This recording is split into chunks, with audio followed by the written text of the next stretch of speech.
Assalamualaikum warahmatullahi wabarakatuh. Pertemuan selanjutnya mengenai daging dan unggas. Di hadapan kalian atau di monitor kalian dapat dilihat bahwa ada dua gambar, yaitu gambar yang sisi kiri ini adalah daging, kemudian di sisi kanan kalian adalah unggas. Daging dikenal ada dua macam istilah dari daging, di mana ada dibedakan menjadi daging merah dengan daging putih. Daging merah berasal dari sapi, kerbau, kambing, domba, babi, kuda. Sedangkan untuk daging putih, ia berasal dari ayam dan unggas lainnya. Perbedaan dari daging merah dan daging putih tersebut, pertama, dilihat dari warnanya. Untuk warnanya, daging merah berwarna merah pekat, sedangkan untuk daging putih berwarna putih kepingan. Perbedaan warna tersebut dipengaruhi dari kandungan myoglobin yang terkandung di dalam daging tersebut. Myoglobin merupakan protein yang mengikat oksigen, di mana fungsi dari myoglobin itu sendiri adalah untuk menyimpan oksigen yang ada di dalam sel. Dapat diketahui bahwa daging merah memiliki kadar myoglobin yang lebih tinggi dibandingkan dengan daging putih, sehingga warnanya lebih merah pekat dibandingkan dengan warna daging putih. Nah, di hadapan kalian ini ada karkas dan ada daging. Apa sih perbedaan dari karkas dan daging tersebut? Karkas merupakan tubuh hewan sehat yang telah disembelih dan telah dipisahkan antara kepala, kaki, serta isi perut atau jeroannya. Jadi inilah bentuk dari karkas tersebut yang telah dipisahkan antara kepala, kaki, serta isi di dalam perut tersebut. Sedangkan daging merupakan otot hewan yang tersusun dari serat-serat yang kecil yang disatukan dengan jaringan ikat. Jadi daging tersebut merupakan otot hewan yang tersusun dari serat-serat kecil yang disatukan dengan jaringan ikat tanpa adanya tulang ya. Kalau karkas masih ada tulangnya. Berikut penggolongan dari kelompok daging merah ya. Ada beef. Beef merupakan daging sapi dewasa lebih dari 1 tahun. Kemudian ada veal. Veal itu adalah daging anak sapi yang umurnya kurang dari 3 bulan. Kemudian ada mutton atau daging domba. Ada lamb, daging domba muda sekitar 1 tahun. Ada goat meat atau saffron, itu daging kambing. Dan di bawahnya ini adalah pork, bacon, dan lat atau daging babi yang mengandung lemak, sedikit lemak sampai banyak mengandung lemak ya.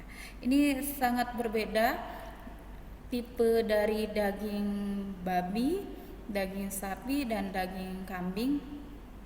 Dilihat dari kasamata saja, ternyata lemak pada daging babi itu lebih banyak dibandingkan dengan lemak yang berada di daging sapi dan daging kambing. Sehingga untuk tingkat kejuicenessan atau kegurihan, kelezatan dari daging itu lebih enak yang babi dibandingkan daging lainnya, dikarenakan kandungan lemak yang terdapat di dalam daging babi itu sangat banyak. Faktor yang mempengaruhi mutu pada daging yaitu adalah jenis hewannya, umurnya, jenis pakan, kondisi hewan sebelum disembelih, serta penanganan pasca panen dari hewan itu sendiri. Untuk jenis hewan yang jantan itu lebih alot dagingnya dibandingkan dengan yang betina, dikarenakan hewan yang jantan itu dijadikan sebagai pekerja. Orang yang selalu bekerja, jadi ototnya lebih keras sehingga menjadikan ototnya menjadi kaku. Hasilnya dagingnya akan menjadi alot. Untuk umur, lebih tua lebih alot. Jadi yang muda itu lebih enak atau lebih kenyal, lebih mudah dikunyah.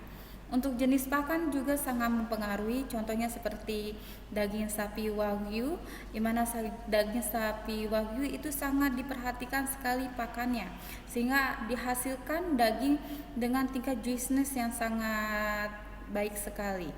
kondisi hewan sebelum disembelih. Jadi hewan sebelum disembelih itu harus dilakukan pengistirahatan terlebih dahulu. Jangan sampai hewan tersebut stres, karena kalau dia stres, hewan tersebut akan mempengaruhi mutunya, sehingga hasil akhirnya dagingnya akan menjadi kaku atau alot. Penanganan pasca panen juga itu sangat mempengaruhi mutunya. Setelah dilakukan penyembelihan, hewan tersebut harus dilakukan penggantungan dalam keadaan terbalik. Karena apabila tidak dilakukan penggantungan secara terbalik, darah yang terdapat di dalam tubuh hewan tersebut tidak akan keluar, yang menyebabkan akan cepat terjadi kebusukan, karena darahnya akan mengkontaminasi dari bagian-bagian daging yang ada di hewan tersebut, sehingga bakteri akan cepat masuk. Di hadapan kalian ini ada struktur dan komposisi daging, di mana daging terdiri dari 3 komponen, yaitu jaringan otot, jaringan ikat, jaringan lemak, dan komponen lainnya itu terdiri dari tulang, jaringan pembuluh darah, dan jaringan saraf. Nah, untuk jaringan otot itu ada 50-60% karkas mengandung jaringan otot. Jenis dari jaringan otot itu bergaris melintang, licin, dan spesial. Di mana jaringan otot tersebut terdiri dari myofibril. Myofibrilnya itu disekelilingi oleh sarkoplasma yang membentuk sitoplasma dan dilindungi oleh sarkolema dinding sel. Ya, jadi ada sarkolema dulu, dinding sel, baru ada sarkoplasma, kemudian di dalamnya ada myofibril. Di dalam myofibril itu terdapat serabut-serabut yang lebih halus yang disebut dengan myofilamen. Nah, di dalam myofilamen itu ada 2 macam protein, yaitu filamen aktin yang tipis dan filamen myosin yang tebal. Kedua filamen tersebut berperan dalam proses kontraksi dan relaksasi otot daging.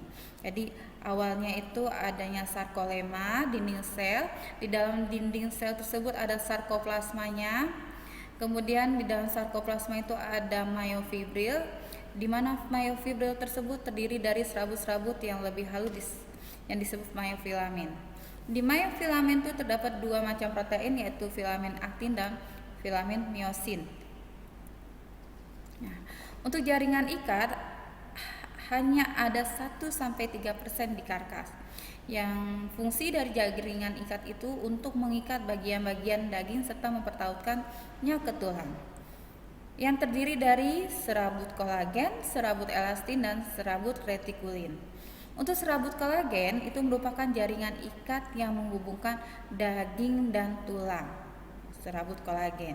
Sedangkan serabut elastin dia warnanya kuning, tidak dapat terdegradasi oleh panas. Dan serabut retikulin banyak terdapat pada serabut otot. Ya. Ini adalah penghubung daging dengan tulang, atau nama lainnya adalah tendon. Ya, dan ini adalah penghubung tulang dan tulang, atau nama lainnya adalah ligamen.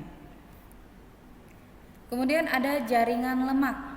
Ada 3 bentuk jaringan lemak pada daging. Ada lemak subkutan, ada lemak intermuskuler, dan lemak intramuskuler. Lemak subkutan itu berada di permukaan luar jaringan otot, langsung di bawah permukaan kulit. Ya, jadi di bawah kulit itu kan ada lemak, namanya lemak subkutan. Nah, kemudian ada lemak marbling. Lemak marbling itu lemak yang di antara jaringan-jaringan otot. Ada warna merah seperti ini, ada warna putih, itu adalah lemak intermuskuler atau namanya yang terkenal lemak marbling. Kemudian ada lemak intramuskuler. Lemak intramuskuler itu adalah jaringan lemak di dalam otot di antara serabut-serabut otot. Ya, sangat kecil sekali dan tidak tampak. Ya. Lemak marbling atau lemak intermuskuler ini sangat berpengaruh terhadap keempukan dan cita rasa daging. Ingat, yang daging babi tadi itu aja dia sangat bagus, sangat enak rasanya dibandingkan dengan daging lainnya karena dipengaruhi oleh lemaknya yang sangat banyak. Nah, makanya lemak itu sangat berpengaruh terhadap keempukan dan cita rasa daging. Semakin banyak kandungan lemak marbling akan menghasilkan dagingnya menjadi semakin empuk, karena saat pemasakan lemak yang intermuskuler yang di antara jaringan otot itu akan mencair, sehingga akan memunculkan aroma rasa yang khas sekali. Nah, jadi lemak marbling itu yang putih-putih di sini ya. Dan ini adalah standar dari daging yang memiliki lemak marbling tersebut. Semakin banyak lemak marblingnya, dikategorikan mutunya semakin baik. Karena apa? Aroma rasanya jadi semakin khas daging tersebut. Jadi semakin banyak lemak marblingnya, semakin baik kualitas mutu dari daging tersebut. Ya. Ini adalah komposisi daging yang dapat dilihat dari fisik dan kimia. Komposisi utama fisiknya terdapat daging, ada lemak, ada tulang dan jaringan ikat. Proporsinya akan mengalami perubahan sesuai dengan pertumbuhan dan perkembangan tubuh. Dan jaringan ikat tersebut pada otot itu adalah bagian yang menentukan keempukan daging yang berada dalam bentuk dan lokasi yang berbeda-beda. Nah, untuk komposisi kimia atau kandungan gizi pada daging tersebut tersusun dari air, protein, lemak, mineral, dan karbohidrat. Untuk air yang terkandung di dalam daging itu sebesar 65-75%, kemudian protein 15-20%, lemak 2-12%, serta mineral 1%. Untuk karbohidrat sangat minim sekali, dia kurang dari 1%. Vitamin yang ada dalam daging itu ada yang larut dalam lemak dan larut dalam air. Untuk lemaknya itu ada vitamin A, D, E, dan K, sedangkan larut dalam airnya itu ada vitamin B. Daging. Jadi pigmen yang mempengaruhi dari daging tersebut adalah myoglobin. Di mana myoglobin itu adalah protein yang mengikat oksigen. Apabila myoglobin tersebut terekspos oleh oksigen, akan menghasilkan reaksi yang berbeda menjadi oksimyoglobin yang merubah warna dari daging tersebut menjadi merah terang. Ini adalah siklus perubahan warna akibat pengaruh dari luar myoglobin, di mana myoglobin daging yang segar itu dia warnanya merah keunguan. Apabila dia terpapar oleh oksigen, dia akan menghasilkan dagingnya menjadi merah terang, sehingga terjadi reaksinya namanya oksimyoglobin. Kemudian apabila dia terkena asam nitrat itu dia akan menghasilkan warnanya menjadi coklat atau matte myoglobin. Nah, kalau misalnya myoglobin atau daging tersebut terpapar oleh asam nitrat, dia akan menghasilkan reaksi menjadi nitrit oksid myoglobin yang menghasilkan warna daging menjadi merah. Dan apabila dipanaskan, daging tersebut akan berwarna pink karena adanya reaksi nitrit oksid hemokromogen. Ya. Kemudian apabila dia kena oksigen, dia juga akan menjadi coklat.